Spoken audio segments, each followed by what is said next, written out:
Merci à vous tous et à vous toutes d'être toujours là, présents avec nous, connectés depuis chez vous, depuis votre bureau, depuis l'Angleterre, depuis la France. Nous sommes dans la dernière ligne droite, la dernière web émission de ce séminaire de clôture du projet BCHT. Vous le savez, depuis ce matin, on parle plutôt de tout ce qui a été mis en œuvre depuis 3 ans à destination du grand public. C'était un des objectifs, évidemment, de ce projet. Imaginer de nouvelles offres touristiques mettant en valeur le patrimoine culturel et environnemental des 4 réserves de biosphère concernées. Et on va le voir, ça a plutôt bien marché. Et en tout cas, les 4 réserves n'ont pas été avares d'idées. Au contraire, elles ont été plutôt innovantes. On en parle tout l'après-midi. Direction, pour commencer, le North Devon, où on a fabriqué du charbon de bois.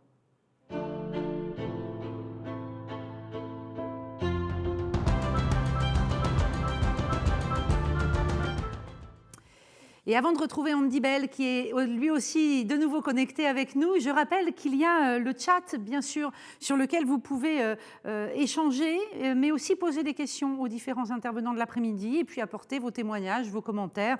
Bref, on peut, via le chat, communiquer, puisque moi, je relayerai tout ça en direct. Rebonjour, Andy.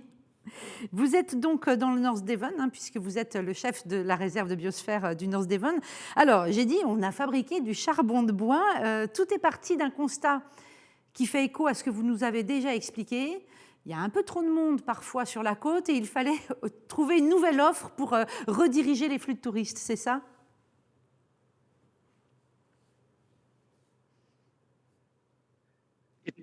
Oui, c'est vrai, en effet, c'est parti de là. Donc, ce matin, on a montré qu'il y avait beaucoup de touristes qui venaient et qui continuent à venir pour nos plages. Mais c'est vrai que parfois, il y a une surfréquentation. Donc, c'était intéressant de pouvoir proposer des activités dans les terres. Il y avait également d'autres motivations, oui, bien sûr. Alors, les autres motivations, c'est... D'abord, on pouvait faire découvrir les forêts, mais il y avait parallèlement, vous aviez une question autour de la gestion des forêts.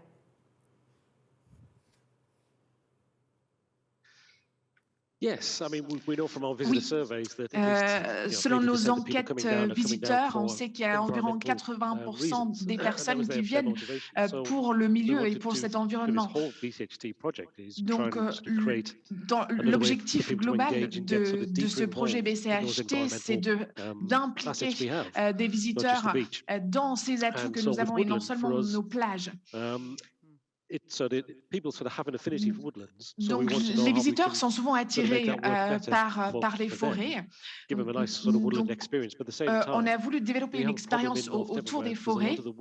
Et dans le North Devon, on a beaucoup de petits terrains boisés privés qui ne sont pas gérés, soit parce qu'ils n'ont pas les connaissances, soit parce que ce n'est pas rentable.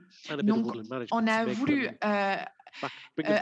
allier la gestion forestière et le tourisme pour les faire revivre, les bois, je dis bien, pas les touristes. Et alors de là, a commencé à naître cette idée, on va parler donc de ce four et de cette idée de fabriquer du charbon de bois et d'en faire une activité.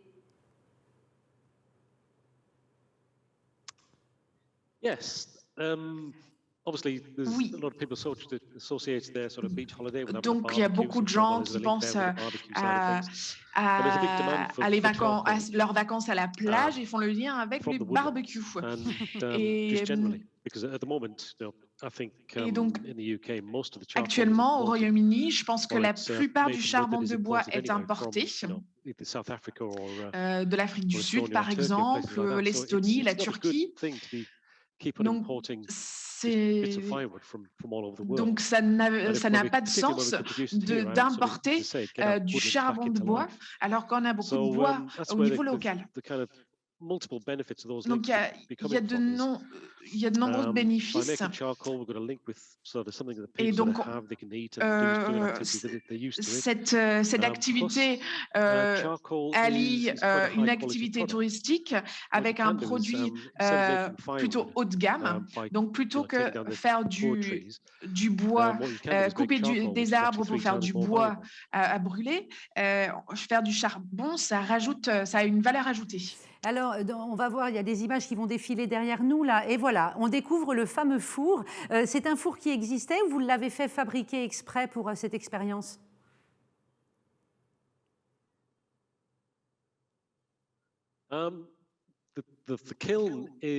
Alors, le four, il est fait exclusivement en Exeter. Alors, ce n'est pas la façon traditionnelle pour fabriquer le charbon. Traditionnellement, le charbon est fabriqué en l'entourant de terre. Et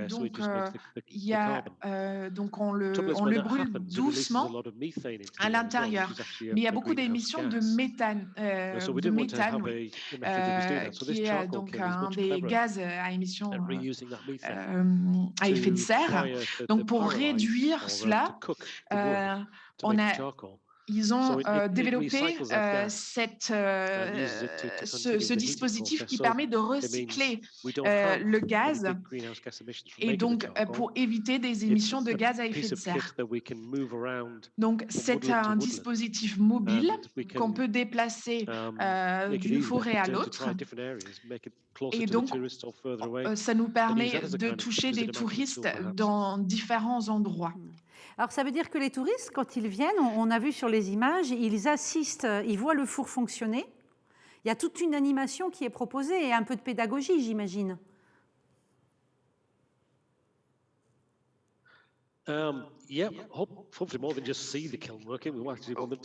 Oui, en fait, c'est non seulement regarder le four en action, ils peuvent même y participer. C'est ça le but, avoir une activité participative. Donc, vous voyez sur le film, ça, c'est nos visiteurs qui mettent le bois directement dans le four. Il y a quelques mois, voire même plus. Oui, au mois de juin, oui. On a organisé cet atelier et on avait nos participants qui ont rempli le four et quand ils sont nombreux, il suffit de 10-15 minutes pour le remplir. Après, ils ont dû allumer le feu dessous et après, il faut quelques heures pour produire le charbon. Donc, ils ont pu surveiller la température, les ouvertures d'air. Et après, il a fallu fermer les vannes pour faire recirculer les gaz. Donc, il y a beaucoup de petits réglages. Et puis, il y a aussi des moments d'attente. Donc, on s'était dit, on pourrait proposer d'autres activités pendant ces moments-là. Donc, par exemple, couper du bois ou par exemple de la sculpture sur bois. Ou ça pourrait être des balades pour surveiller les bois ou aussi surveiller la biodiversité, observer les oiseaux. Donc, il y a différentes activités dans ces forêts qui pourraient être proposées en même temps. Et ensuite, les participants, ils peuvent ramener du charbon pour leur barbecue à la maison. On peut aussi produire du charbon qui sera à vendre. Et puis, c'est une façon de gérer ces terrains boisés. Donc, il n'y a que des bénéfices. Oui, c'est vraiment génial. Hein. Et puis, il est beau déjà, le four. Et l'idée est vraiment géniale.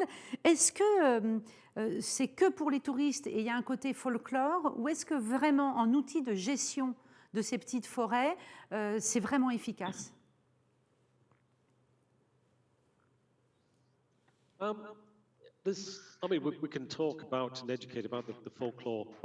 Alors, il y a forcément un aspect traditionnel, folklore. On peut parler effectivement de l'histoire, mais je pense qu'il y a aussi une pédagogie qui va plus loin pour expliquer pourquoi est-ce qu'on n'utilise plus les méthodes traditionnelles, et c'est par rapport au gaz à effet de serre.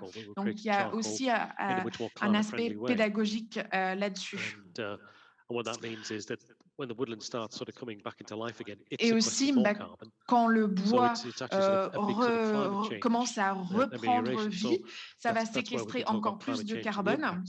Donc, on a encore une fois un impact positif. Donc, il y a différents niveaux de pédagogie et d'interaction avec les touristes. Alors, le but, c'est pas de faire un cours magistral, c'est vraiment une expérience de plaisir. Et donc, on voit à leurs yeux quand on ouvre le four et le lendemain matin, en fait, ils verront le charbon refroidi et les gens font « Waouh, regardez, il y a du charbon, du vrai charbon de bois ».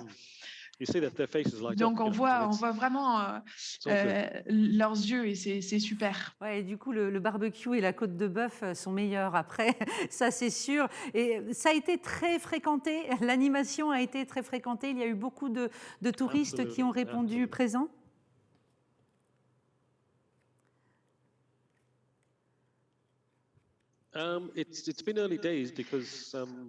Alors, on est encore dans les débuts.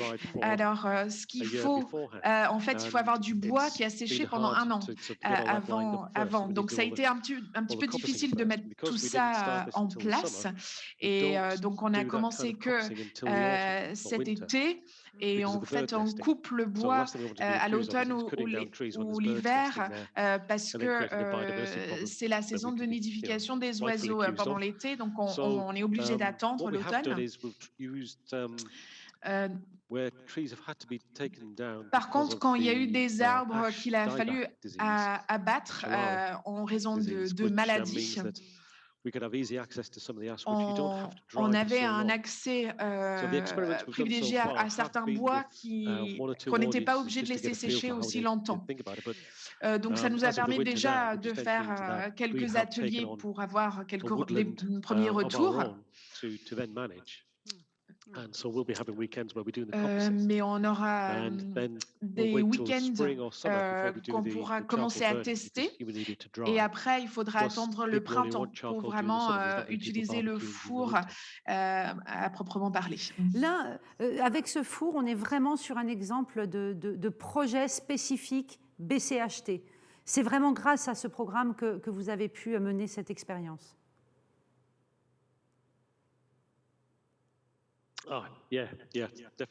Oui, complètement. Ce qui est formidable dans le projet BCHT, c'est qu'on peut travailler à travers différentes disciplines.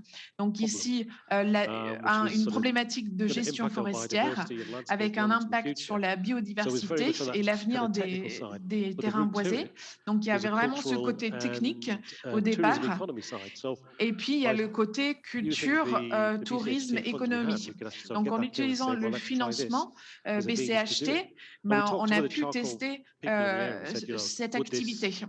On a discuté avec des locaux pour avoir un petit peu leur avis.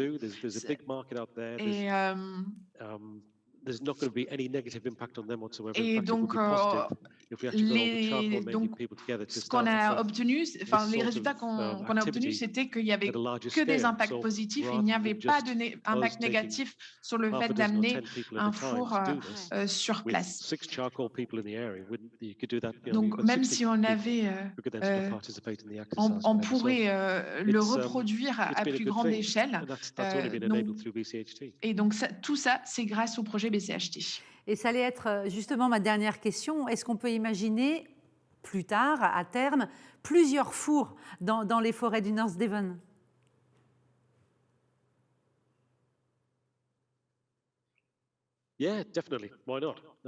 Oui, pourquoi pas.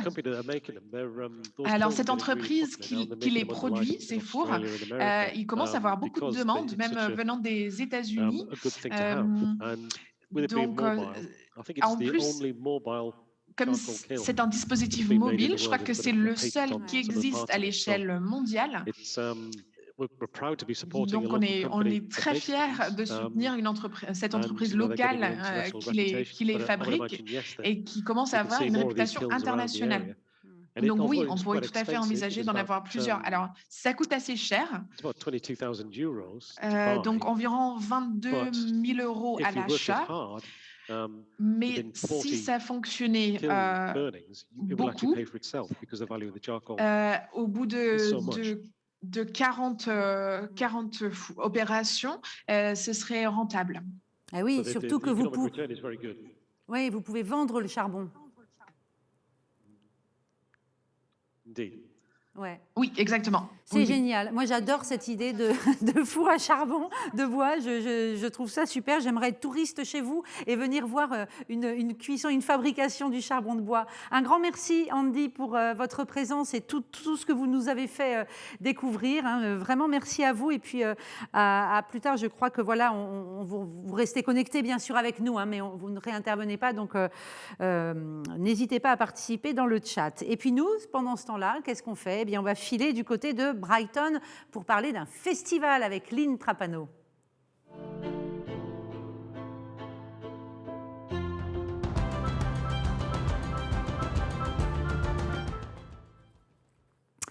Effectivement, on retrouve Lynn Trapano pour la réserve de biosphère de Brighton, The Living Coast. Et Lynn, vous allez nous parler d'un festival qui s'est déroulé il y a très peu de temps, il y a 2 semaines, durant tout un week-end, un peu partout sur votre territoire. Au tout départ, Lynn, quelle était l'ambition de ce festival ?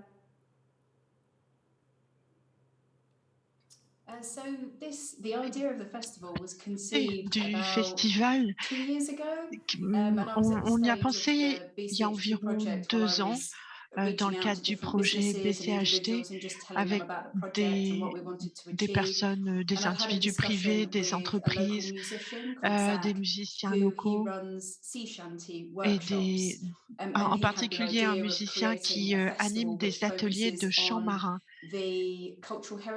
On voulait insister sur l'aspect culturel de l'héritage de la côte. Je pense que c'était vraiment une super idée. Parce que Brighton Home est une ville, une destination touristique très célèbre, très populaire, qui accueille environ 11 millions de visiteurs par an à cause du shopping, de la vie nocturne, à cause des salles de concert et de toute l'animation culturelle. C'est ça qui fait que Brighton est tellement apprécié. Et le but du festival, c'était de reconnecter les gens avec leur histoire, leur héritage culturel. Et c'est pour ça que vous avez imaginé ce festival comme finalement un patchwork d'activités réparties un petit peu partout sur le territoire. C'est ça, hein ? Oui, c'est ça.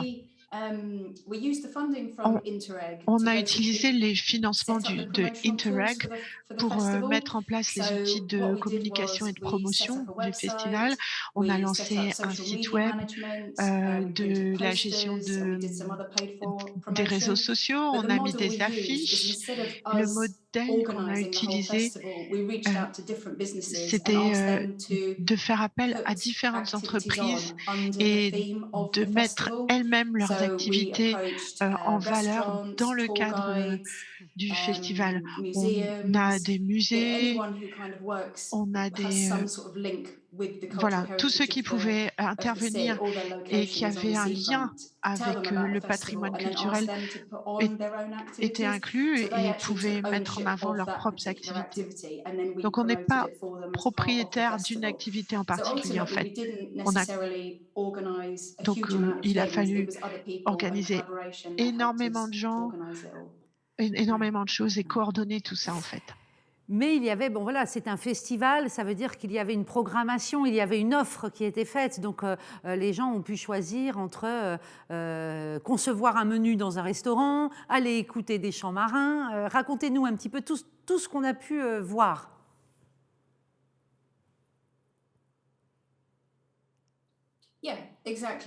Oui, c'est ça, on a dû faire ça.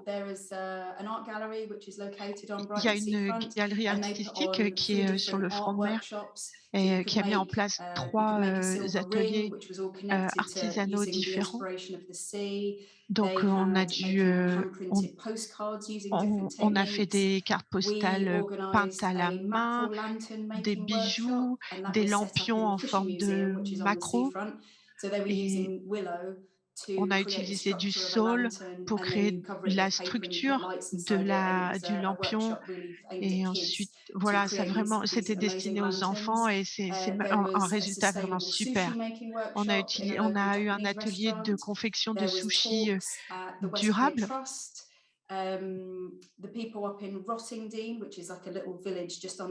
Les gens sont allés aussi dans un village proche, à Rottingdean. Ils ont fait des petits spectacles de marionnettes. On a eu un photographe nature qui est venu pour animer des ateliers photos. Certains restaurants participants ont offert des réductions. Voilà, il y a eu une réduction aussi à l'entrée du centre de découverte marine.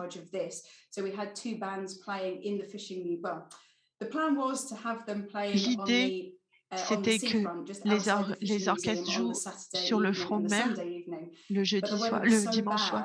Mais le temps était tellement épouvantable qu'ils ont fini par jouer en intérieur et finalement, ça s'est révélé plutôt sympa parce qu'ils étaient dans une sorte de bateau géant qui est devenu une scène.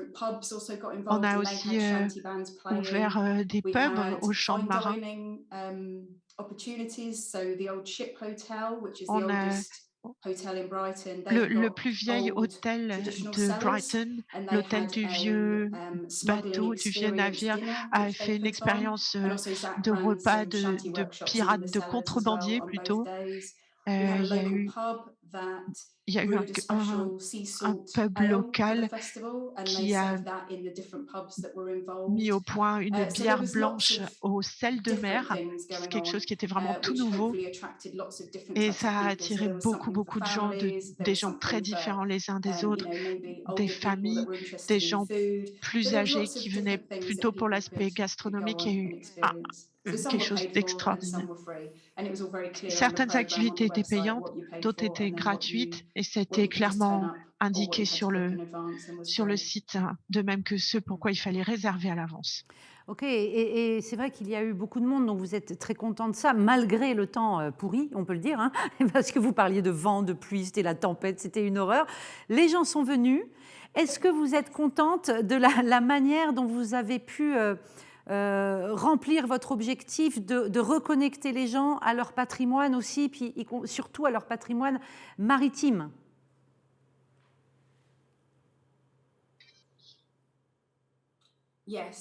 Oui, on est vraiment satisfait du résultat.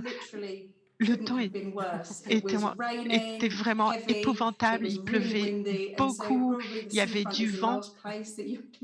Vraiment le front de mer était le dernier lieu, où on avait envie de se rendre et pourtant ça a été un succès donc on ne peut que s'en réjouir et surtout, on nous savions exactement quelles entreprises allaient faire quoi et ça avait été indiqué, sur le site web et toutes étaient complètes.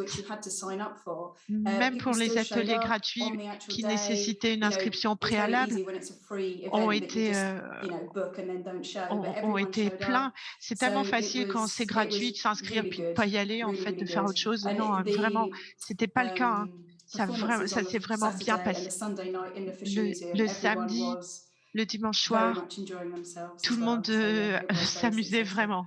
C'était un beau moment. On va maintenant que vous nous avez bien tout raconté, on va regarder quelques images quand même et puis on en reparle après. Regardons le festival.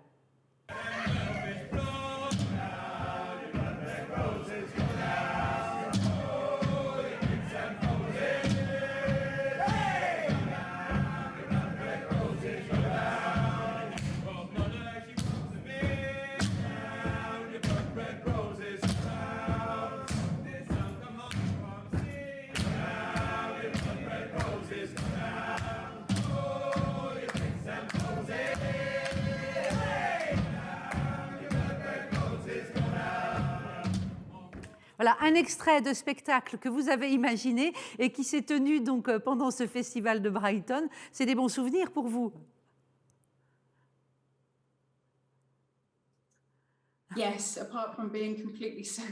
Oui, à part le fait d'être trempé jusqu'aux os, c'était vraiment super. Est-ce que, là encore, c'est vraiment le BCHT qui a permis de financer ça? C'est-à-dire qu'avant, vous n'aviez pas organisé un tel événement sur un week-end entier?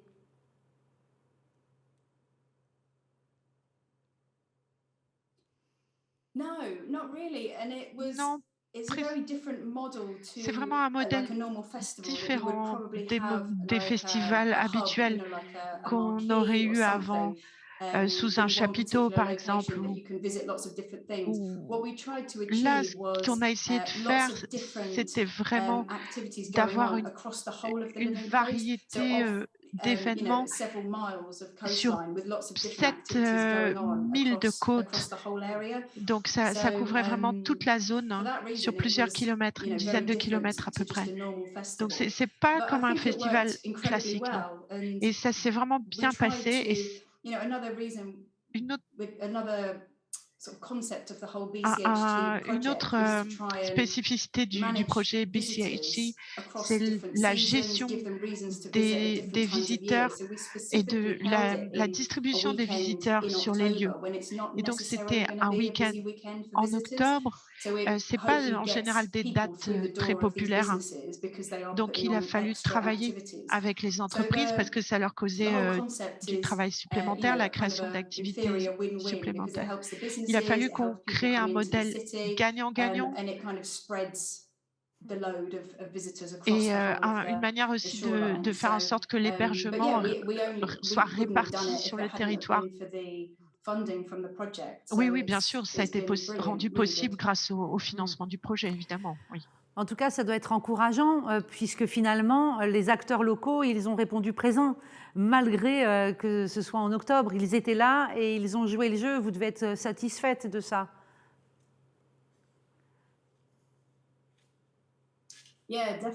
Oui, tout à fait, ouais. Je pensais que finalement, à part le temps, c'était quand même un bon moment pour penser à organiser ça. On a eu des communiqués de presse, on a eu une énorme couverture médiatique.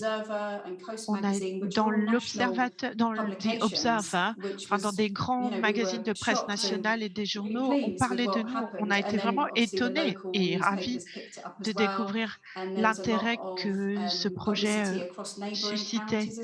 On en a parlé dans les départements, mitoyens également. Ça a atteint beaucoup de monde. Oui, oui, ça le mot a circulé, hein, sur l'opportunité, de participer à ce festival.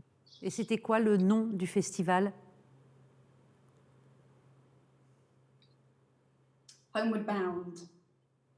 On pourrait traduire par, en français. En mer, on navigue vers la maison. Retour au port. Retour au port, Retour au port. Super. Mille merci Lynn Trapano depuis Brighton de nous avoir fait revivre votre festival qui a été une réussite malgré les conditions météo. Bravo pour cette initiative très fédératrice, hein, qui a mobilisé tout plein d'acteurs locaux et les touristes. Merci Lynn, restez connectés, hein, pour rester avec nous jusqu'à la fin du séminaire. Et puis je vous propose justement de partir en mer, direction les îles de Ouessant, de Saint, de Molène, dans la mer d'Iroise.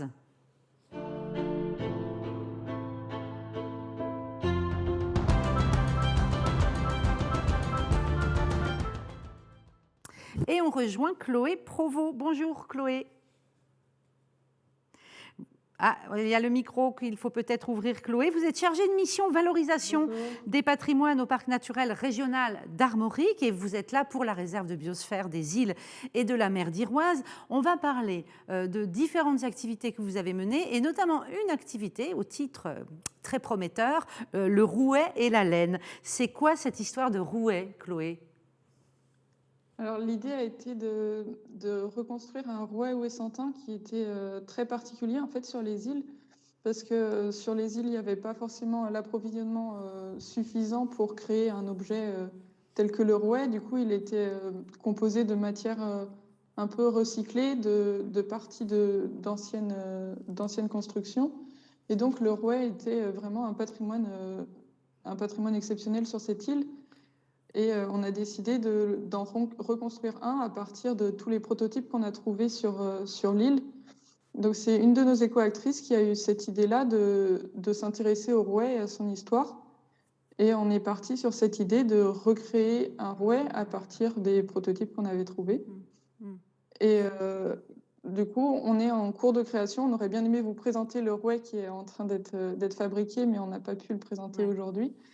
Et l'idée, c'est qu'à partir de cet objet, on puisse valoriser l'ensemble des patrimoines de l'île en créant des ateliers sur le rouet ouessantien qui permettraient de parler à la fois de l'agriculture sur les îles et des moutons et du travail que les femmes menaient avec la laine de mouton.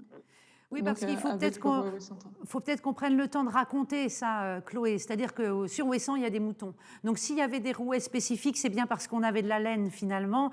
Et donc, en fait, c'est un patrimoine énorme. Ça a disparu avec le temps, mais c'était une activité sur l'île importante de filer la laine, en fait. C'est ça, hein?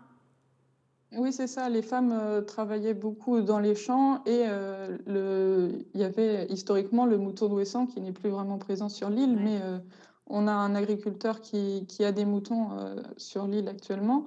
Et l'idée, c'est de valoriser en fait tout le travail de la laine qui a toujours été présent sur Ouessant et qui a un peu disparu. Et maintenant, à travers cette activité, on peut créer des ateliers pour retrouver un peu ce patrimoine qui s'est en allé au fil du temps. Qu'est-ce qu'il avait de typique, le rouet traditionnel de Ouessant? Il était un peu fait de briques et de broc, c'est ça?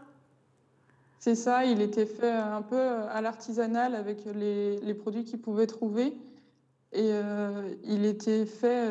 en fait, ils ont tous des formes différentes, mais très sobres, parce qu'il n'y avait pas forcément la matière pour créer des formes un peu plus originales. Et ils se basaient vraiment sur les produits qu'ils trouvaient sur l'île pour créer le rouet.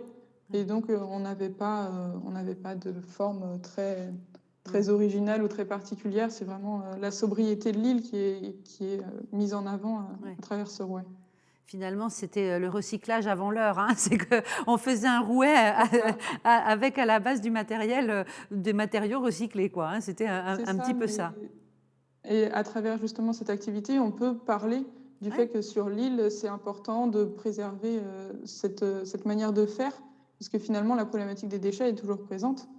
Et c'est aussi un moyen de l'exprimer. Alors, c'est intéressant quand on présente des projets comme ça, de raconter aussi les surprises un peu désagréables qu'on a. Par exemple, le rouet n'est pas fini parce que c'est pas si simple que ça, en fait, de fabriquer un rouet aujourd'hui. Il y a des mésaventures. Non, finalement, fabriquer un rouet très artisanal, c'est compliqué. On est sur du travail vraiment pièce par pièce. Et la problématique du Covid a aussi un peu ralenti le processus de création du rouet. Et on est aussi sur un territoire à Ouessant qui est très humide. Et vu que le rouet est majoritairement fait en bois, on a cette problématique du travail du bois qui est un peu compliqué en ce moment. Et le rouet devrait quand même être fini, mais on veut avoir un rouet fonctionnel pour pouvoir créer des activités avec. Donc, on espère quand même l'avoir d'ici la fin du projet. Oui, ça serait bien d'ici la fin de l'année. En tout cas, le rouet, il est destiné à être installé et présenté dans l'écomusée de Ouessant, avec des animations autour. C'est ça. L'idée, c'est qu'il soit présent tout le temps dans le musée, que les visiteurs puissent le voir et avoir aussi des explications un peu autour avec des affichages. Et de pouvoir ponctuellement le laisser à des personnes d'Ouessant qui voudraient faire des activités avec soit des habitants d'Ouessant ou des visiteurs. Et ce seraient des activités qui seraient présentes toute l'année, et ce qui fait une proposition touristique à l'année sur les îles. C'est vraiment un prototype estampillé BCHT, si je puis dire.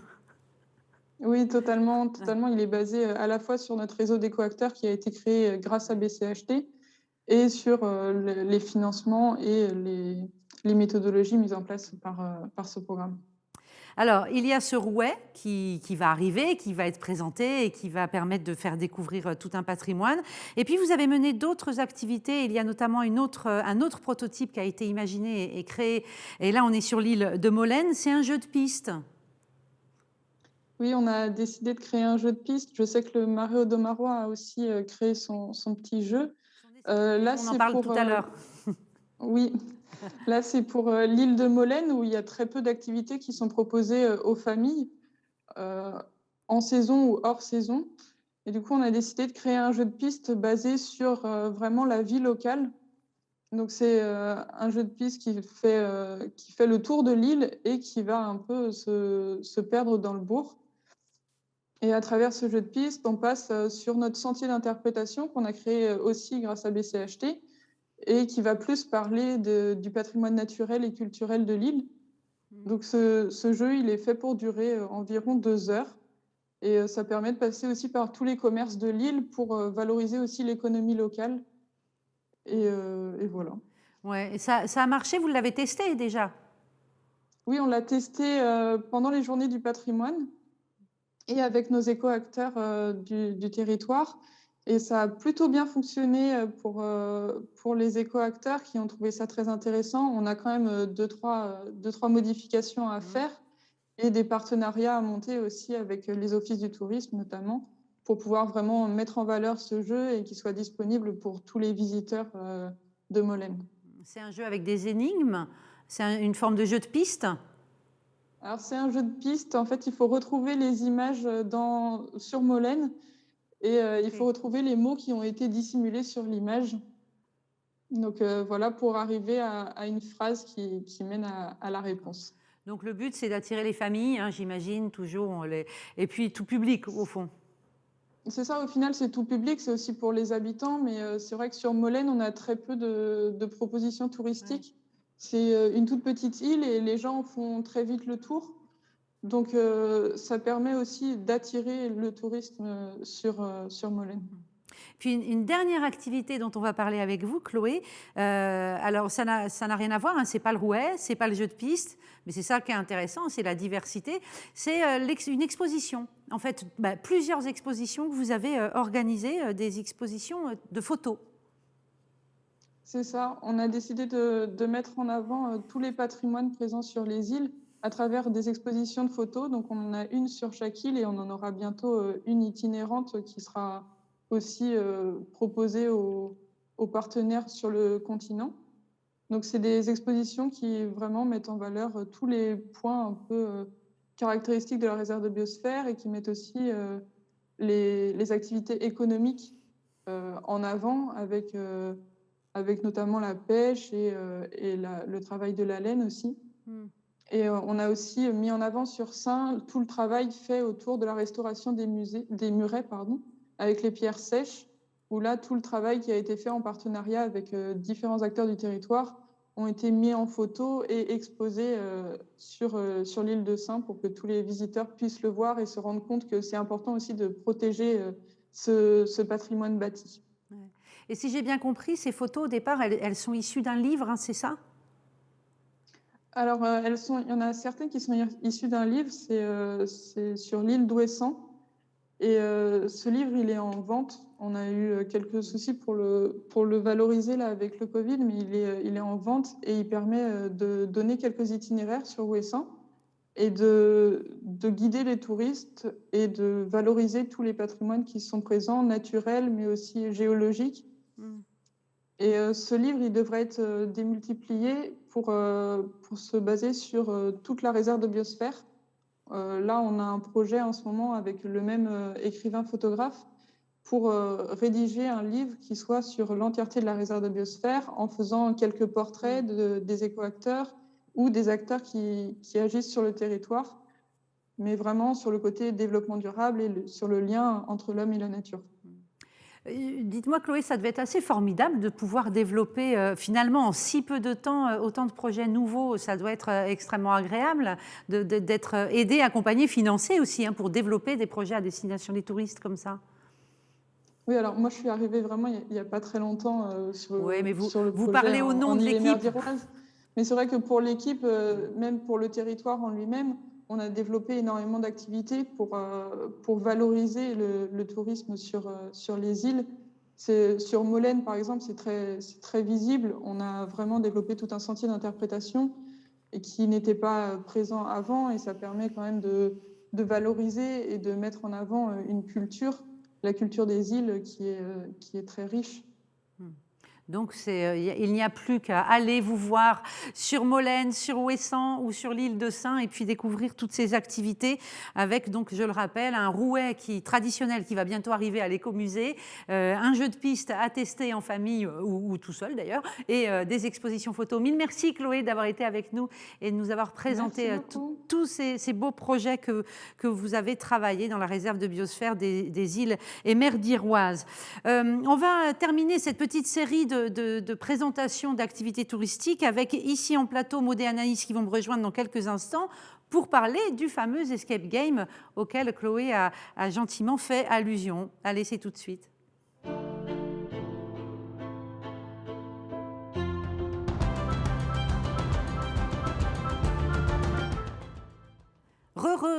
Bonjour Maud et Anaïs. Il faut que vous sachiez que quand Maud et Anaïs ne sont pas avec moi en plateau, elles sont en régie et elles bossent comme des folles avec toute l'équipe technique. Finalement, quand elles viennent ici, là, en plateau, c'est presque plus reposant que d'être à côté, hein, on peut le dire. En tout cas, merci d'être avec nous, Maud Kilofer et Anaïs Botsares.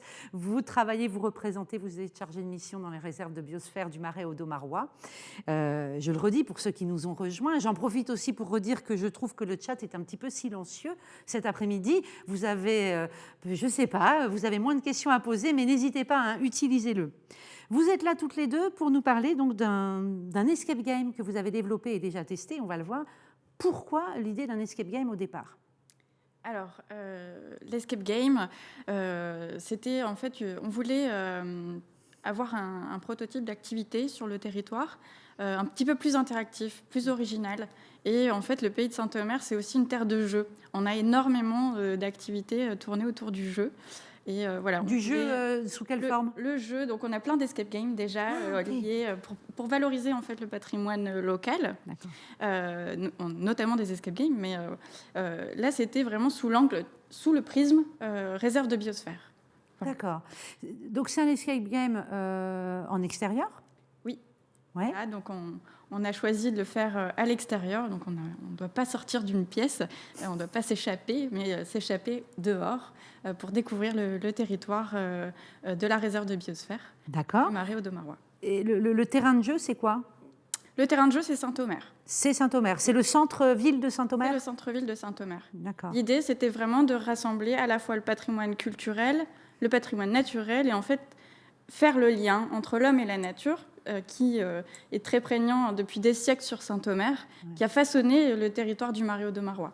C'est bien parce que je découvre les images en même temps que vous parlez, Anaïs. On voit donc le public, ok, très clairement, les familles aussi, les jeunes, tout le monde peut y participer, peut faire cet escape game. C'est accessible. C'est ça, c'est à destination des familles. Ok. Alors, il y a un récit, parce que qui dit escape game, il faut quand même qu'il y ait un petit piment, un petit quelque chose, donc il faut un récit de jeu. Quel est votre récit ? C'est Anaïs, c'est le film, on regarde le film qu'il montre ? Alors, le récit, c'est... on a des fouilles archéologiques à Saint-Omer, et c'est vrai, il y en a eu des récentes, là. Et puis, lors de ces fouilles archéologiques, on retrouve des capuchons de moines. Ok. Voilà. Ah, vous les avez amenés, super, elles sont super. De moines. Okay. Donc, on invite soit le plus jeune du groupe à arborer le capuchon de Il le revêt. Et en fait, dans ce capuchon, il y avait une doublure et dans laquelle était refermé un secret.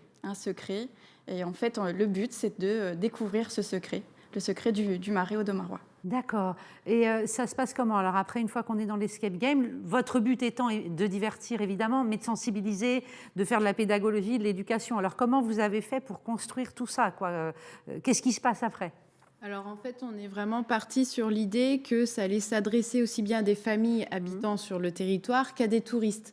Et donc on voulait leur apporter aussi bien des éléments pour comprendre la ville de Saint-Omer, comment elle s'est construite, quelle est l'histoire du territoire, mais également on voulait aller plus loin pour aller les emmener vers les notions de patrimoine au sens large, comme disait Anaïs, faire le lien entre la ville de Saint-Omer et le Marais. Et en fait, ils déambulent dans le centre historique de Saint-Omer et on les emmène à s'approcher gentiment du Marais et à leur donner des éléments sur les métiers qu'il y a sur le territoire, sur le patrimoine légumier, sur l'histoire, et également aussi sur, justement, on a essayé d'intégrer les valeurs de l'UNESCO, les valeurs des réserves de biosphère, en mettant en situation les gens pour leur dire, voilà les petits gestes, quand vous avez conscience sur un territoire du patrimoine de la faune, de la flore, culturel, paysager, de le préserver, de mieux le connaître pour le préserver. Et on les rend actifs, en fait, c'est vraiment dans l'idée d'avoir une découverte immersive sur le territoire. Parce que c'est vrai que c'est ambitieux, là, il y a plusieurs objectifs à la fois dans un seul escape game. Ça ne doit pas être simple à concevoir. Non, et puis en plus de ça, on le sent aussi, c'est-à-dire qu'on a délimité un certain nombre de stations, et donc du coup, il y avait quand même beaucoup de sujets qu'on souhaitait traiter, et en fait, l'escape game, il faut compter environ entre 2 et 3 heures pour le réaliser. Ouais. Alors, c'est ça qui est intéressant, comme disait Anaïs, on ne s'échappe pas d'un lieu fermé, mais on s'échappe, on est quand même dans un lieu, c'est le Marais Audomarois, et donc l'idée, c'est de sortir de tout ça. Et en fait, on peut aussi très bien le réaliser comme dans les conditions réelles d'un escape game, c'est-à-dire qu'on se chronomètre, on se donne 2 heures pour réaliser tout l'escape game. Mais on voulait aussi donner l'opportunité aux familles de prendre le temps. On est avec une poussette, les enfants vont prendre leur pause, le petit goûter, etc. Et donc l'idée, c'est qu'ils peuvent le faire tout au long de la journée. Et en fin de compte, on les accompagne pendant leur visite de Saint-Omer jusqu'au Faubourg et jusqu'à la Maison du Marais, à découvrir Saint-Omer et à jouer en même temps qu'ils font leur balade. C'est quoi la boîte que vous avez devant vous, Maud? Moi, j'ai envie de la voir, je la découvre. Qu'est-ce qu'il y a dedans? Alors, en fait, les participants se voient remettre un sac, un petit balochon. Et donc, prenez-la dans vos mains, sinon on ne la voit pas. Voilà, léger. C'est une jolie petite boîte, un coffre en bois avec un cadenas. Ben oui, bien sûr, parce que du coup, vous êtes un aventurier, vous êtes un moine, vous devez découvrir le secret de Saint-Omer, et donc vous devez récupérer le code déjà pour pouvoir avoir les outils nécessaires à réaliser toutes vos énigmes. Voilà. Donc moi, je triche. Bien sûr, parce qu'on n'a pas 3 heures devant nous de toute façon. On est d'accord. Et donc, en fait, quand vous avez ce petit moment où vous découvrez, vous ouvrez le petit coffret, voilà, et dedans, vous avez plusieurs éléments qui vont vous permettre de réaliser chaque énigme à chaque étape de votre parcours. OK. Alors, quelqu'un nous demande, c'est Andy. Coucou Andy, qui nous demande à quelle tranche d'âge s'adresse le jeu. Alors, on a vraiment décidé de s'adresser aux familles. Donc, ça va de 7 à 77 ans, comme on dit, ou alors, si vous voulez, de 6 à 99 ans, n'importe. Voilà, l'idée, c'est d'avoir des jeux où même un enfant, alors qui commence quand même à lire, puisse participer. L'idée, c'est qu'il puisse être aussi accompagné par ses parents. Donc, un enfant qui commence tout juste à lire peut être accompagné par ses parents et réaliser les petites épreuves. Il y a Nigel Greenwood qui dit « J'adore l'idée de l'escape game ». Je suis sûre qu'il n'est pas le seul. Alors, donc, ce petit coffret va accompagner finalement les joueurs tout au long. C'est un peu le guide pour savoir quoi faire dans tout le parcours de l'escape game, hein, c'est ça? Alors, vous êtes accompagné, donc c'est ce que Anaïs a devant elle, par une petite gazette et puis par des fiches, en fait. Donc, voilà, chaque fiche vous donne une information culturelle ou sur la biodiversité ou sur l'histoire du Marais. Et vous avez du coup l'explicatif de l'énigme à résoudre. D'accord. Vous l'avez testé? Peut-être vous-même d'ailleurs, vous l'avez peut-être fait vous-même, mais surtout vous l'avez testé sur un public. Voilà. Et alors, quels sont les retours? Alors, on l'a testé la première fois on a organisé un forum des jeunes de la réserve de biosphère. Et donc, c'était le premier test. Il faisait très beau au démarrage et un petit peu comme l'expérience de Lynn, à la fin, on s'est pris la drache, comme on dit dans le Nord.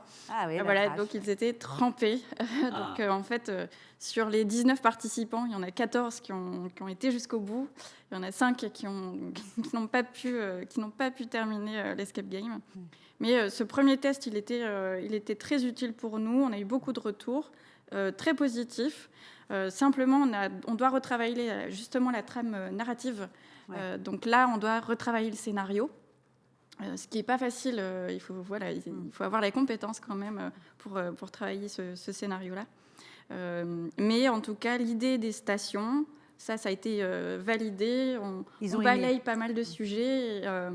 Même les jeunes qui connaissent Saint-Omer par cœur ont découvert des choses. Donc, c'était notre objectif. Alors, vous m'aviez dit, les retours sont globalement positifs, mais le petit bémol, c'est un peu long.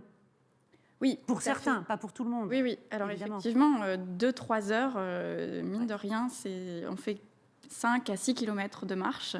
Donc, il faut quand même prendre le temps.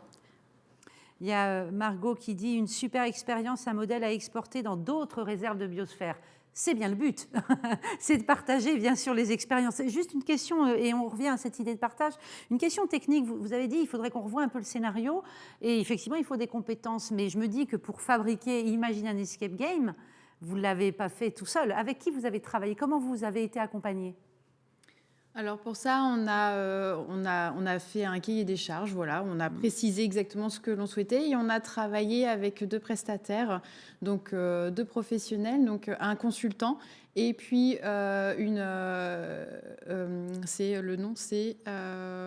Nature Eco, qui est vraiment dans la vulgarisation des connaissances scientifiques, naturalistes, qui est vraiment dans tout ce qui est développement d'outils pédagogiques. Excusez-moi, je rigole parce qu'il y a Luc Barbier qui écrit « Les nouvelles activités de nos réserves de biosphère ont été bien arrosées, c'est bon signe ». Donc merci Luc, vous avez raison, merci pour ce petit clin d'œil. Après tout, c'est peut-être un bon signe, ça porte bonheur. Hein. Voilà. Donc accompagnement technique, pédagogique, ça coûte cher? Oui? Non? Ça coûte cher. Ça coûte cher, oui. Oui, effectivement, mais mine de rien, c'est quand même une grosse activité à développer. Donc, effectivement, ça prend... on va dire, si on veut un prototype quand même bien construit, il faut quand même penser à 10 000 €.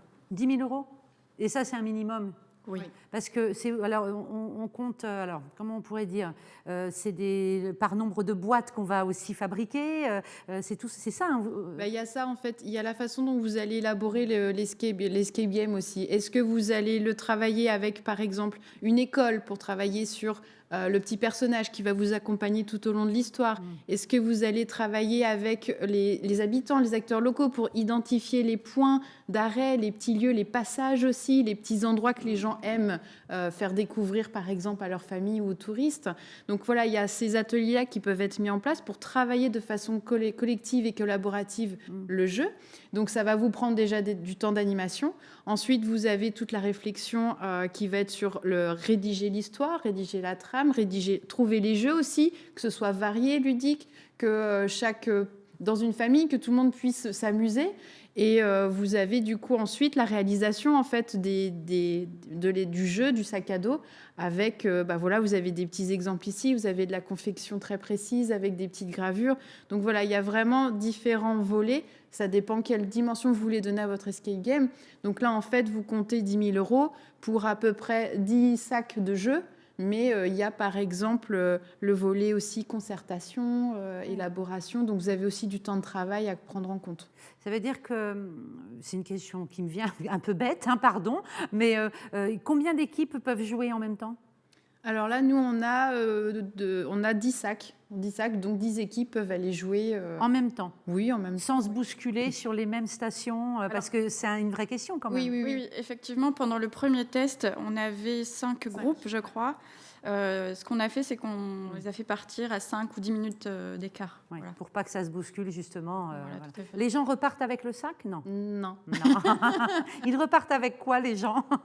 Alors, on a réfléchi justement avec ce à quoi ils pouvaient comme souvenir, en fait, qu'est-ce qu'on pouvait créer comme souvenir avec eux. Et donc, en fait, le jeu les fait par... Le départ, c'est l'office de tourisme en plein cœur du centre de Saint-Omer.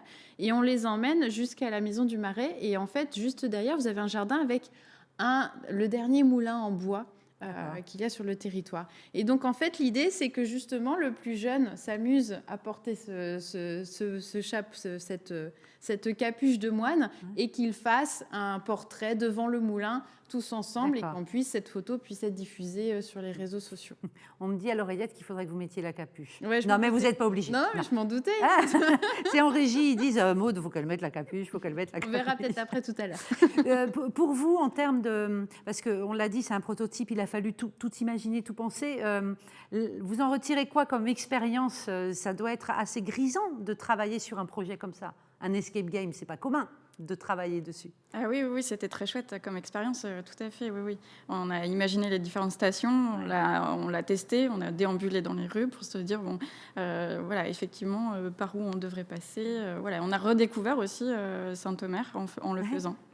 Oui, forcément. Et puis un autre moment qui est très grisant, c'est quand on teste les premières fois. Donc vous êtes là en tant qu'observateur, vous n'allez pas intervenir dans le jeu. Et c'est excellent quand on les voit chercher, quand on les voit tourner les pièces, quand on les voit en plus très contents. Ah, ça y est, j'ai réussi.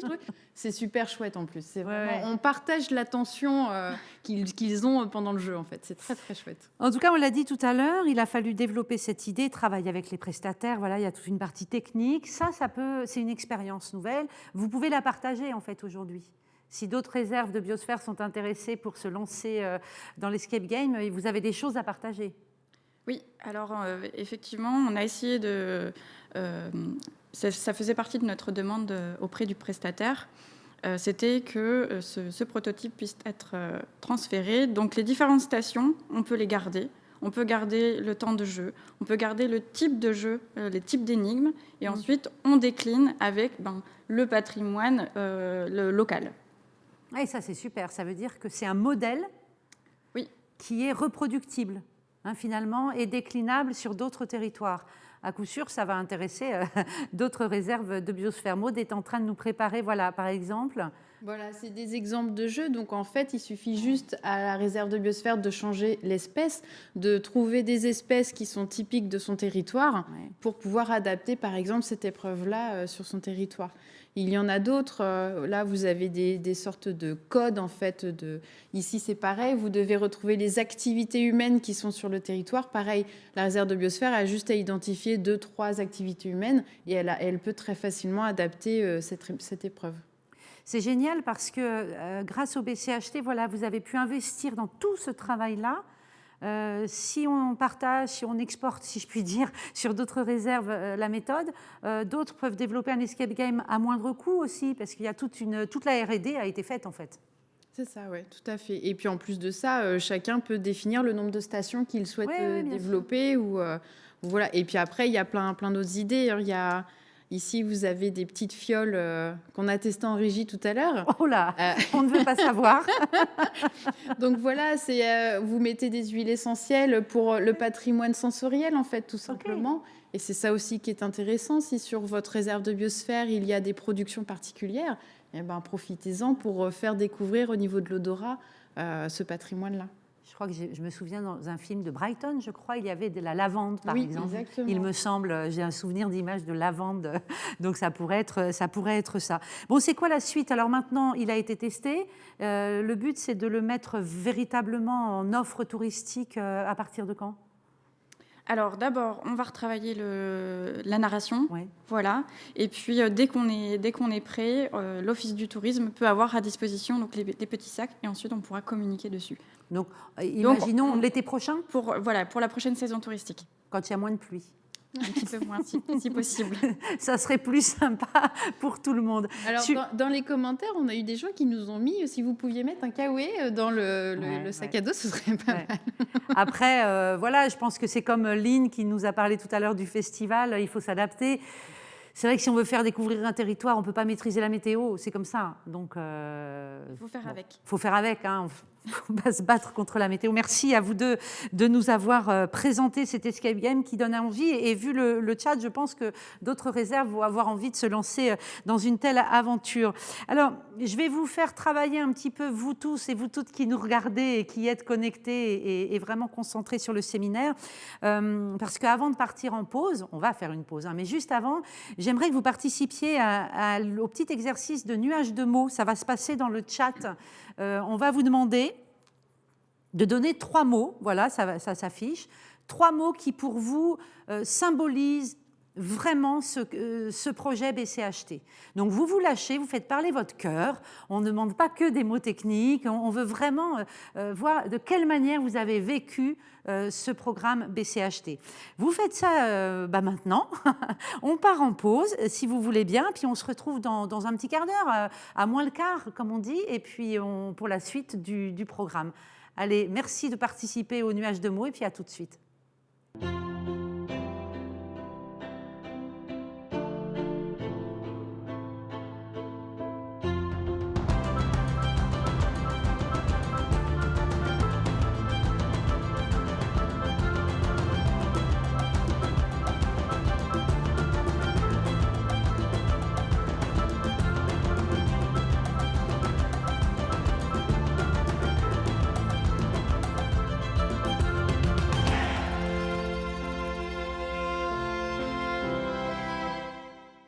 Nous sommes vraiment dans la séquence finale du séminaire final du projet BCHT. Merci à vous tous d'être encore là. Alors, vous avez joué le jeu du nuage de mots, vous avez rentré vos 3 mots comme on vous l'a demandé. Et qu'est-ce que ça a donné? Eh bien, on le découvre, attention, maintenant. Ça a donné partage, tradition, nature. Voici les 3 mots qui ressortent. Alors, il y a bière, il y a biosphère, il y a tout un tas d'autres mots. Maud et Anaïs sont toujours avec moi là en plateau. C'était quoi vos mots à vous? Anaïs, c'était quoi? Alors, pour moi, déjà, biosphère, c'était la base de notre travail. Ouais. Voilà, c'est les réserves de biosphère, c'est nos valeurs communes. Ensuite, la coopération, parce que finalement, il a fallu écouter, comprendre la réalité de chacun, faire des compromis aussi, pour pouvoir, en fait, avancer dans nos projets. Voilà. Et ensuite, bière, c'est assez rigolo, mais finalement, c'est ce qui nous rassemble côté anglais et côté en Bretagne comme dans le Nord. Je pense que c'est quelque chose qui nous rassemble. Voilà. Et on a eu des super moments conviviaux avant le Covid autour d'une bière. Et c'est vrai que pas mal de personnes des équipes ont rentré le mot bière, c'est chouette. Ça rend les choses encore plus vivantes et humaines. Vous, Maud, c'était quoi vos 3 mots? Alors, moi, il n'apparaît pas tout de suite. Il y avait le mot lien, parce qu'on a créé du lien avec nos habitants, on a créé du lien avec nos acteurs, on a créé du lien avec d'autres territoires. Et donc, j'aime bien cette notion que l'on retrouve dans toutes nos actions et dans ces 3 années de partenariat. Donc, le mot lien. Après, moi, j'avais le mot nature, parce que je trouve qu'il est universel. On peut le traduire dans toutes les langues. Et c'était la base du projet. Hein. Notre culture, elle est basée sur notre patrimoine naturel. Nos traditions, nos métiers, c'est parce qu'il y a des ressources autour de nous. Donc voilà, c'était le mot nature. Et ensuite, j'avais mis voilà, le partage qui me plaisait bien. C'est vrai que ça peut être un peu redondant avec le mot lien, mais c'est pas encore tout à fait ça. Le partage, c'était vraiment, on venait donner de soi-même, on venait recevoir. Donc il y avait voilà ces notions-là. Et quand j'ai vu le mot bière, ouais, j'ai trouvé que c'était extraordinaire. C'est vraiment, je trouve, voilà, un mot très fort qui réunit sur tous les plans. Et moi, j'aime beaucoup cette suggestion d'Anaïs. Je vote aussi pour le mot bière. Alors, très sympa. Bravo. Alors, il a été suivi, hein, le mot bière. Mais bon, au final, ressortent donc 3 mots principaux: partage, tradition et nature. Et qu'est-ce qu'on va faire de ces mots-là? Eh bien, on va rejoindre Benjamin Caux, qui est en duplex, comme on dit à la télé, en duplex depuis le Fab Lab de Saint-Omer. Salut Benjamin, parce qu'on était déjà ensemble ce matin. Qu'est-ce qui va se passer au Fab Lab de Saint-Omer? Quel lien avec notre nuage de mots? Rebonjour. Donc, qu'est-ce qui va se passer? Donc déjà, j'ai transmis ces mots à Jessie, qui travaille avec moi au Fab Lab, et qui va donc rentrer ces mots sur un ordinateur pour qu'on puisse les graver sur des verres. Alors, ces verres, c'est des verres de la cristallerie d'Arc, qui est donc une des entreprises des industries les plus importantes de la région. Et la cristallerie d'Arc est le plus grand site verrier du monde. Donc voilà, ça fait partie du fleuron local. Et je vais vous montrer rapidement, hop, si ça se retourne.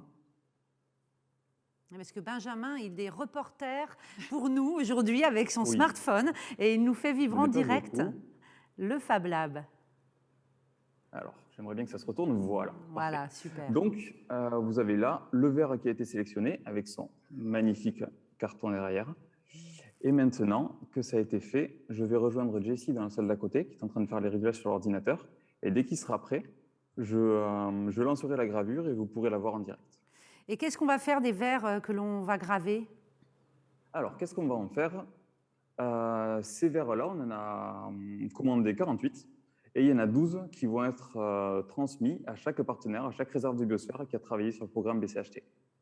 Donc, ce sont des verres souvenirs du BCHT. C'est une jolie initiative et donc sur lesquels on va graver ces fameux mots.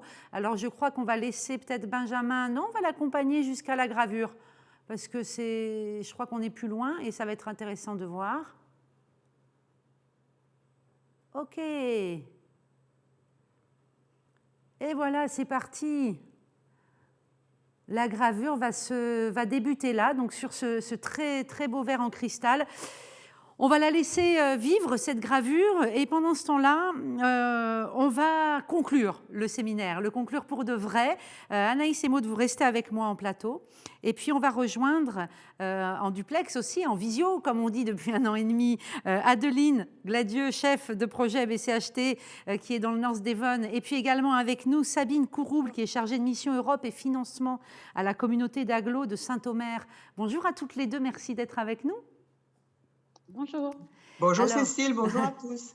Bonjour Sabine. Je sais que vous avez suivi avec attention tout ce séminaire et puis vous êtes à l'origine de la candidature BCHT, Sabine, et donc vous l'avez, pas toute seule évidemment, hein, mais vous avez suivi tout ce qui s'est passé, vous avez suivi... Tiens, on voit la gravure, là, c'est joli. Regardez, pendant qu'on parle, là, je ne peux pas m'empêcher de m'arrêter. On voit la gravure qui se fait sur le verre. Bon, bah super, ça va se poursuivre tranquillement. Ça sera sans doute fini à la fin de notre plateau. Donc, je disais, vous avez suivi le projet BCHT, Sabine. Adeline, évidemment, aussi, vous avez suivi ça de très près. On va en faire un petit bilan. Qu'est-ce qui a bien fonctionné, selon vous, Sabine ? Ce qui a bien fonctionné déjà, c'est la coopération entre nous. Alors, ça peut paraître un bien grand mot, mais c'est la coopération. Et c'est vraiment au premier sens du terme. C'est-à-dire qu'en fait, au tout début, comme vous l'avez souligné, moi j'ai participé, j'ai pris le stylo et j'ai écouté les gens qui étaient autour de moi. Et j'étais juste une petite main parce qu'effectivement, avec Andy, avec Luc, avec Maud qui était déjà là au départ du projet, et ensuite avec toutes les personnes qui nous ont rejoints au fil du temps du projet, il y a une vraie construction qui s'est faite, il y a une vraie opération collaborative qui s'est faite, avec tout ce que ça implique. C'est-à-dire qu'en fait, au départ, on a des plans, et ensuite, c'est ce qu'on avait écrit dans la candidature. On a dû convaincre pour avoir un financement, pour avoir Interreg. On a dû se plier à des exigences, on a dû donner un objectif et donner à voir ce qu'on allait faire ensemble. Ce qui était relativement compliqué puisque tout le monde n'était pas à bord au départ. Et donc, en fait, c'est un grand voyage. Et ce voyage, en fait, c'est toujours la même destination, mais les itinéraires peuvent changer pour qu'on puisse atteindre cette destination. Et donc, quand on écrit un projet, il faut qu'on donne à voir où on va. Et on en est persuadé, mais on doit quelquefois prendre des itinéraires bis, voire terre, voire plus, en fonction de ce qui se passe sur le terrain, quoi. Et donc, ce qui a bien fonctionné, c'était effectivement qu'on a appris ensemble. Donc, on a appris à accepter les idées de l'autre. On a appris à mettre un petit peu de côté les idées qu'on avait au départ et à les re-questionner. On a appris aussi à devoir mieux expliquer ce qu'on avait en tête. Et puis, on a appris aussi à se conformer plutôt aux exigences du programme. Voilà, c'est beaucoup d'abnégation. Alors, comme vous l'avez dit, moi, je suis un petit peu dans l'ombre puisque je m'occupe plutôt de la gestion. Mais ça m'a permis aussi de toujours suivre l'évolution du projet. Et ce que j'ai vu depuis 2 jours, là, On en parlait un peu en coulisses, mais moi, j'ai appris encore des choses hier et aujourd'hui, alors que le projet, je le connais un tout petit peu par cœur. Et c'est vraiment génial, c'est un petit peu comme le verre qui est en train d'être gravé, c'est de voir le résultat de ce qu'on avait projeté, en fait. C'est comme quand on écrit un scénario et qu'au final, on va voir le film, quoi. Et tout le monde s'est véritablement approprié ce projet, qui avait des objectifs communs, mais avec une mise en œuvre vraiment adaptée à chacun des territoires, avec des réserves qui étaient très différentes et qui sont toujours très différentes. Donc, on est vraiment dans le penser global, agir local. Et c'est ça qui est vraiment super enrichissant sur ce projet. Adeline, je suis sûre que vous êtes d'accord avec ce qu'a dit Sabine et sur cet aspect du lien, des liens tissés. Je pense que vous êtes complètement raccord avec ça. Tout à fait, tout à fait. Effectivement, quand Sabine elle parle qu'on a appris beaucoup de choses des uns des autres, je la rejoins complètement. Effectivement, ce projet a été, voilà, en fait, c'est un projet, on doit faire des choses ensemble, mais je pense qu'on a aussi beaucoup appris les uns des autres et probablement aussi beaucoup appris de nous-mêmes et sur la façon de travailler en équipe et dans une équipe internationale et sur un projet de coopération. Donc, je suis tout à fait d'accord avec ça. Est-ce que vous avez l'impression toutes les deux que le projet, il a réussi à être lisible, on va dire, pour l'extérieur, pour le grand public, par exemple? Alors, je pense que maintenant, ça va un petit peu mieux. Quand on a commencé le projet, pour être tout à fait honnête avec nous, pas du tout. On partait déjà avec un nom de projet qui est d'ailleurs toujours pas facile à comprendre. Alors, il est déjà pas facile à comprendre pour nos partenaires anglais, mais alors il est encore moins pour des Français. Et donc, on arrivait avec notre joli nom de projet, mais qui en fait ne voulait pas dire grand-chose pour le grand public. Et donc, il nous disait, bah oui, écoutez, c'est bien, mais ça veut dire quoi votre projet? Et donc, voilà, ça, c'était la première difficulté qu'on a eue. On l'a toujours un petit peu aujourd'hui, mais le fait de communiquer sur le projet, ça va un petit peu mieux. Mais c'est vrai qu'au début, c'était une grande difficulté. Et il y avait aussi cette difficulté, par exemple, quand on parlait de master planning, il y avait aussi cette idée, quoi. Alors, c'est un très joli mot, mais c'est aussi très technique et dans la tête des gens, ça ne veut pas forcément dire grand-chose ou alors ça a du sens, mais ça n'a pas forcément le même sens pour tout le monde et on a vu ça dans le partenariat.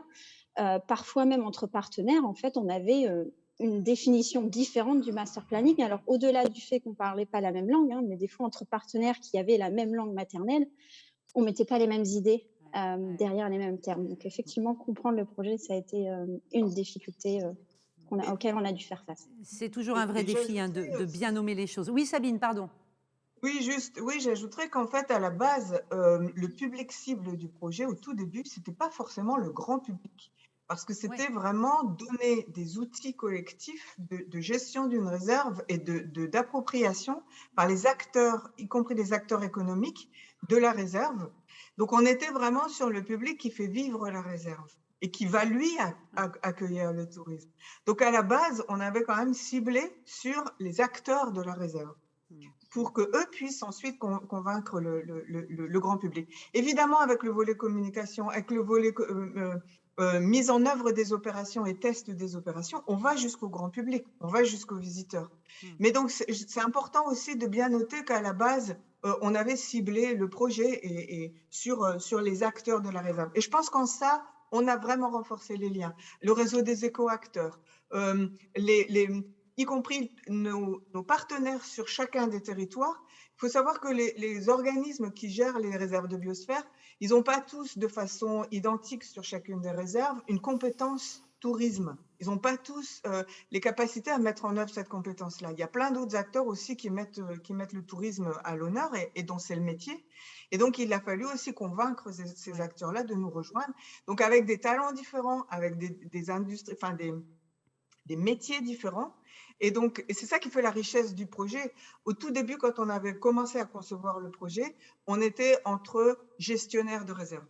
Ensuite, on l'a ouvert aux professionnels du tourisme et ensuite encore aux associations et ensuite encore. Et donc, on a comme ça élargi le cercle tout en étant sur les acteurs de la réserve pour qu'eux-mêmes s'imprègnent des valeurs de la réserve de biosphère. Et c'est ça, je pense, qui fait le socle du projet BCHT. Avant de passer aux perspectives, un mot quand même. On a dit ce qui avait bien fonctionné et tout ce que ça avait apporté. Qu'est-ce qui a été compliqué? Où il y a forcément eu des lourdeurs? Il y en a toujours. Oui. Alors, comme je l'ai mentionné, une des difficultés, c'était de se comprendre et de mettre la même définition derrière le même mot. Alors, au-delà de la langue, bien sûr, mais entre partenaires. Donc ça, c'était une des premières difficultés. La deuxième, et pas des moindres, c'est le Covid. Forcément, on a été impacté de manière assez conséquente par le Covid et on a été retardé sur pas mal de nos activités. Ce qui fait qu'aujourd'hui, on travaille encore à flux tendu et il y a du coup des activités qui sont toujours en progrès et pas terminées. Donc ça, c'était aussi une autre difficulté. Et après, je pense que c'est important de le mentionner, on est financé par Interreg. Donc, on a fait énormément de choses grâce au financement d'Interreg. Mais administrativement, c'est aussi des programmes qui sont assez lourds. Du coup, à juste titre, hein, c'est absolument primordial que ça soit aussi cadré et qu'on puisse justifier de tout ce qu'on fait. Mais c'est vrai que par moments, ce n'était pas toujours évident d'allier cette partie administrative avec la partie terrain et tout ce qui allait, toutes les activités qui étaient mises en place. Cette lourdeur, Sabine, elle est quand même très propre aussi au projet européen, non? Vous me confirmez? Je vous confirme. Alors, effectivement, c'est un mal pour un bien, on va dire. Parce que, en réalité, bon, on ne trouve pas l'argent sous les sabots d'un cheval, on dit chez nous. Mais donc, effectivement, c'est quand même des gros montants. Il faut quand même se rendre compte qu'on était sur un montant global de projet à 4,2 millions, qu'en moyenne, on a des partenaires qui avaient un budget entre 200 000 euros et 1 million. Donc, c'est quand même pas rien, avec un financement à 69%, il faut le rappeler. Donc, forcément, il faut justifier. Et il faut justifier auprès d'une institution, enfin du programme en tout cas, qui est une espèce d'entité. Le programme, ça fait un peu la machine, quoi, la Matrix, quoi, un petit peu. Donc, on n'a pas toujours des gens en face de nous qui nous expliquent comment ça marche. En plus, il y a beaucoup de changements. Donc, il faut une certaine technicité. Et donc, ce qui est important, c'est d'apprendre et de développer aussi des outils, des techniques qu'on met à disposition du partenariat. Et puis, parce que nous, on doit emmener aussi nos services financiers, on doit emmener nos services juridiques, on doit emmener nos partenaires. Donc, il y a énormément d'apprentissage à faire, en fait, y compris pas des gens qui sont dans le premier cercle ou bien sur le front du projet. Donc, oui, c'est pas facile. Oui, il faut revoir sa copie. Mais quand même, derrière, une fois qu'on l'a appris, une fois qu'on a cette logique d'intervention, une fois qu'on a cette technicité, je veux dire, on peut la dupliquer aussi sur d'autres projets. Donc, c'est pour ça aussi que c'est important de ne pas s'arrêter là, parce que ce serait dommage d'avoir appris, c'est comme quand on apprend une langue, ce serait dommage d'avoir appris une langue, de l'avoir appris seulement à l'école et de jamais la pratiquer. Donc, là maintenant, on a de la matière, on a un socle de travail commun. Maintenant, il faudrait pouvoir capitaliser sur ce qu'on a appris à faire ensemble pour aller plus loin, quoi. Alors justement, aller plus loin, on le sait, les choses sont quand même un peu plus compliquées. Le BCHT tel quel ne pourra pas être reproduit. Il y a eu le Brexit. Donc voilà, qu'est-ce qui va se passer? Est-ce que pendant 2 jours, on a bien compris qu'il y avait pas mal de projets encore en développement qui demandent à être terminés? Alors, qu'est-ce qui va se passer? Est-ce que c'est un petit peu à chacun d'inventer la suite finalement? Peut-être de maintenir des formes de coopération malgré le Brexit? Alors moi, je pense que c'est à chacun d'inventer la suite, mais en y réfléchissant collectivement. Ça veut dire, c'est toujours sur le principe on pense global, on réfléchit ensemble sur la suite et on la met en œuvre localement avec les moyens qu'on a localement. On va avoir plus de mal à cause du Brexit, vous l'avez mentionné, à cause aussi du fait que là, aujourd'hui, le projet s'achève alors qu'on est en transition entre un précédent programme. C'est comme l'Ancien et le Nouveau Testament, on est entre l'Ancien et le Nouveau. Donc, en fait, il y a une espèce de creux là. Et donc, il va falloir qu'on réfléchisse à ce qu'on veut continuer à faire ensemble, mais peut-être que dans les faits, on le fera chacun avec ses moyens. Ce qui nous rassemble quand même, c'est qu'on travaille en réseau. On est tous Man and Biosphère. Enfin, les 4 réserves sont Man and Biosphère, y compris les partenaires ressources comme Pas-de-Calais Tourisme, comme l'Université d'Exeter. Ils travaillent également en réseau et ils sont connectés à nos activités. Donc, en fait, on peut continuer de les emmener, même si on développe d'autres projets. Alors, peut-être qu'on développera des projets plus avec les Français ou bien plus dans le cadre des réserves Man and Biosphère. Mais en tout cas, on partage ces valeurs-là. Après, ce sera effectivement à la charge de chacune des réserves d'aller trouver les financements qui peuvent accompagner la démultiplication ou bien les étapes suivantes, la réalisation des opérations. Déjà, je pense que les opérations qui sont initiées dans le cadre du projet BCHT, elles seront terminées pour la fin de l'année. On aura nos livrables et ça va se terminer correctement, ce n'est pas le problème. Mais pour aller un cran plus loin, effectivement, on réfléchit ensemble. On va se revoir là bientôt, d'ici un mois, parce qu'on a toute une série de thématiques qu'on cherche à partager. Il y a des thématiques qui sont plus importantes pour certaines réserves que pour d'autres. Donc effectivement, comment est-ce qu'on continue à réfléchir ensemble? Et surtout, comment est-ce qu'on va aller chercher les moyens, chacun de son côté, pour pouvoir le mettre en œuvre et partager assez régulièrement dans le cadre des réseaux auxquels on appartient tous. Adeline, j'imagine qu'il va falloir de l'énergie, de l'agilité pour répondre à ces questions-là, sur le comment on va faire maintenant. Oui, oui. Effectivement, comme disait Sabine, hein, on a une liste de sujets potentiels sur lesquels on pourrait continuer. BCHT, c'était une première étape et bien évidemment qu'on a des idées derrière. Maintenant, effectivement, comment on va faire pour mettre en œuvre, pour travailler ensemble, ça, malheureusement, aujourd'hui, on ne sait pas. Oui, c'est en suspens. C'est un peu ça. Ouais, il y a des questions de financement en suspens. Pour être tout à fait honnête avec vous. Pardon? Allez-y, Sabine. Pour être tout à fait honnête avec vous, ce qui nous pose le plus de questions, c'est le fait de pouvoir garder toutes ces personnes qui ont acquis des compétences et qui sont capables en fait d'aller plus loin et qui ont des visions sur la suite dans nos équipes respectives pour pouvoir ensuite passer à la suite, quoi. Donc c'est ça qui nous inquiète le plus aujourd'hui. C'était là ça que je voulais dire pour finir, c'était sur ce point-là. Quid de l'humain? On a dit quid du financement, mais bon, ça va se gérer probablement Et puis il y a l'humain. Donc là, c'est un vrai sujet, d'autant qu'on a vu que l'humain s'était largement impliqué et a fait vivre ce projet BCHT de manière assez formidable. On a vu le verre, vous avez vu, j'espère, le verre gravé avec les 3 mots du nuage de mots. Partage, nature, tradition, regardez comme c'est joli. Fabriqué donc en direct par le Fab Lab de Saint-Omer. C'est Benjamin Co là, qui nous fait une démonstration. Benjamin, il faut se lancer dans la télé, hein, moi je dis, parce que tu es parfait. C'était quoi vos mots, Sabine et Adeline? Dans le nuage de mots, vous avez rentré quoi comme mots? Alors moi, j'avais mis nature, coopération et j'avais mis également diversité, juste parce qu'on a créé des activités qui sont très différentes les unes des autres et aussi pour la diversité des réserves de biosphère. On est sur 4 réserves de biosphère, mais qui sont complètement différentes, donc j'avais mis diversité. Et ça vous convient bien, les 3 mots qui ont été retenus, Adeline? Il y a nature dedans. Oui, vous êtes contente? Oui, c'est parfait. Super. Et Sabine, c'était quoi vos 3 mots? Alors moi, j'avais mis biodiversité.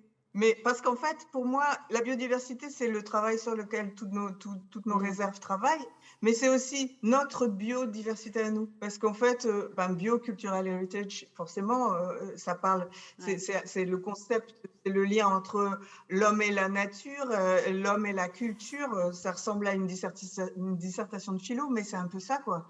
Et donc, on a mis en œuvre ce concept-là, donc c'était ça qui m'intéressait. J'avais aussi un autre mot que je n'ai pas positionné, parce que je voulais le garder pour vous maintenant. C'était écosystème. Parce que pour moi, écosystème, c'est le écho de écologie, mais c'est aussi le écho de économique. Et en fait, notre métier, quand on s'engage dans ces projets-là, c'est de faire vivre l'ensemble et de faire tourner le système, en fait, pour qu'il puisse s'alimenter et pour qu'on ait d'autres projets à sortir. Et les gens qui nous ont suivis là pendant ces 2 jours, s'ils sont inspirés, s'ils ont envie d'en savoir plus, s'ils ont envie de nous rejoindre éventuellement dans d'autres projets pour la suite des aventures, il faut qu'ils puissent nous contacter et puis avec nous. Une dernière chose que je voulais ajouter aussi, c'est que quoi qu'il en soit de l'avenir pour retrouver des ressources, ce qui est important, c'est d'avoir la volonté politique sur chacun de nos territoires de continuer d'avancer, puisqu'on parle tourisme, on parle nature, on parle travail de l'humain. Et ça, c'est 3 aspects qui sont absolument non délocalisables et qui vont faire la richesse d'un territoire et sa capacité à se développer pour l'avenir. Donc voilà, j'ai un discours un peu politique sur la fin. Je suis désolée, je ne suis pas politique du tout. Mais je pense que je fais un petit peu écho à ce que vous avez dit, Sophie Waraud-Lemar, en approche, en ouverture, sur le fait qu'effectivement, quand on veut, on peut. Ouais, c'est très important, Sabine, merci à vous de terminer là-dessus, parce que je pense qu'effectivement, la décision politique va compter pour beaucoup, et on vous souhaite à tous qu'elle soit dans le bon sens, cette décision politique. Vous l'avez compris, on arrive à la fin de ce séminaire final du BCHT. Un énorme merci à tous les participants, intervenants qui sont venus nous présenter leur travail, mais aussi à tous ceux qui étaient derrière leur écran d'ordinateur. C'est moins chouette que de se voir en vrai, mais bon, on a fait le maximum de ce qu'on pouvait faire pour créer du lien, et vous avez été là au rendez-vous. Un grand merci à vous. Alors, dans le chat, vous allez avoir un lien pour accéder à 16h30 à l'éductour de la réserve de biosphère au Domarois, puisque ça va avec le séminaire, hein, c'est la suite. C'est organisé par Pas-de-Calais Tourisme et animé par Adeline Lebrun, donc inscrivez-vous, cliquez sur le lien à 16h30 pour rejoindre l'éductour. Prenez pas tout de suite, mais d'ici quelques temps, vous allez recevoir une enquête de satisfaction. Elle est importante, cette enquête de satisfaction, donc merci de prendre le temps d'y répondre. Alors, je voulais remercier Maud et Anaïs qui sont là en plateau avec moi, qui sont restés jusqu'à la fin et qui ont œuvré vraiment avec beaucoup d'énergie et d'efficacité pour l'imagination et la conception de ce séminaire. Donc vraiment, un grand bravo, un grand merci à vous. Et puis en plus, elles flippaient un peu d'être en plateau, je dois le dire. Et elles ont assuré, donc il faut leur dire merci à vous les filles. On va se quitter là. Un grand merci à l'équipe technique en régie. Ils sont nombreux et ils ont bien bossé aussi. Et pour ma part, j'ai été enchantée de découvrir vos territoires, vos enjeux. C'était hyper intéressant. Il y a un replay qui va nous permettre de redécouvrir tout ce séminaire. Il sera disponible la semaine prochaine sur les sites des 4 réserves de biosphère et sur le site du projet BCHT. Voilà, je crois que j'ai rien oublié. Mais vraiment, c'était un plaisir d'être avec vous durant ces 2 jours. Portez-vous bien. Bonne continuation à tous et longue vie aux réserves de biosphère. Salut!